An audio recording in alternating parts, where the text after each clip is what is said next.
Epuka kuombea mambo haya matano ikiwa umefunga ndoa na mtu asiyekuwa sahihi. Ni muhimu sana sana sana kufahamu kwamba maombi hayawezi kubadilisha tabia za mtu. Kwa hiyo kama utakuwa umefunga ndoa na mtu ambaye sio sahihi, epuka kuomba au kumwombea maombi ambayo unaamini kwamba hataweza kubadilishwa, kwa sababu hawezi kubadilika kutokana na maombi kutoweza kugeuza tabia ya mtu. Kwa hiyo ni muhimu sana kuweza kufahamu kwamba ikiwa utakuwa umefunga ndoa na mtu ambaye sio sahihi, epuka sana kuombea mtu wa aina hii mwenye tabia hizi ambazo ni ngumu sana kuweza kubadilishwa.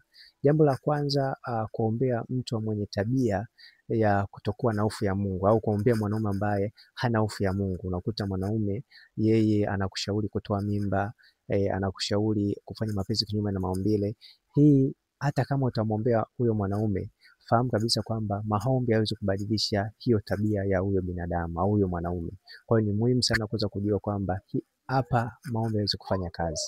Na pia jambo la pili, kuombea mwanamke ambaye anapenda kufanywa kinyume na maumbile na yeye anapenda zaidi. Epuka kumwombea huyo mwanamke kwa sababu yeye amechagua hiyo tabia. Kwa hiyo ni ngumu sana tabia hiyo iweze kubadilishwa kwa maombi.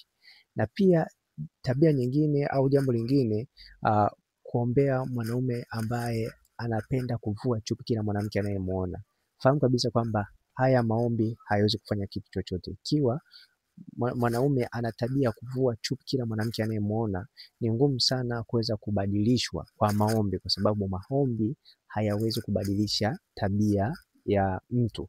Na pia jambo lingine, kuombea mwanamke anayependa pesa za wanaume. Ni vyema zaidi kuweza kujua kwamba maombi hayawezi kubadilisha tabia ya mtu. Kama mwanamke anapenda pesa za wanaume, fahamu kabisa kwamba maombi hayawezi kubadilisha hiyo tabia. Na pia tabia nyingine ya mwisho au jambo lingine la mwisho ni mwanaume kuwa mkorofi.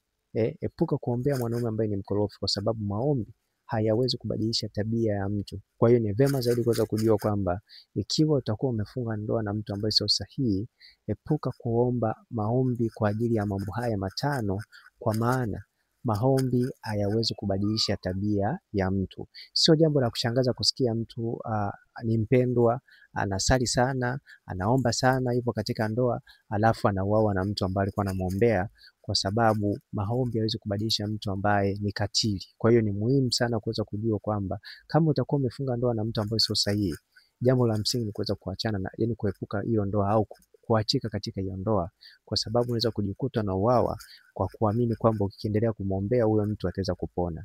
Ni vyema zaidi kuweza kujua kwamba maombi hayawezi kubadilisha tabia ya mtu. Kwa hiyo iweke akilini, ili kama utakuwa umefunga ndoa na mtu ambaye sio sahihi, ili uweze kuachika. Nikumbushe pia unaweza kupata hiki kitabu. Kitabu hiki kitakusaidia sana kuweza kuingia katika mahusiano sahihi ambayo yatajenga ndoa sahihi. Watu wengi wamejikuta wanaingia katika ndoa ambazo sio sahihi kwa sababu ya kushindwa kutambua kwamba mahusiano sahihi ndio yanajenga ndoa sahihi. Kwa hiyo ukiwa utapata hiki kitabu, kitakusaidia sana kuweza kuingia katika ndoa sahihi, na utakipata kwa shilingi 15,000. Kama unahitaji ushauri pamoja na video za siri za mapenzi, hakikisha unanicheki WhatsApp kwa namba 0713728736. Na kama utakuwa nje ya Tanzania, anza na jumlisha 255 713728736. Naitwa Isaac.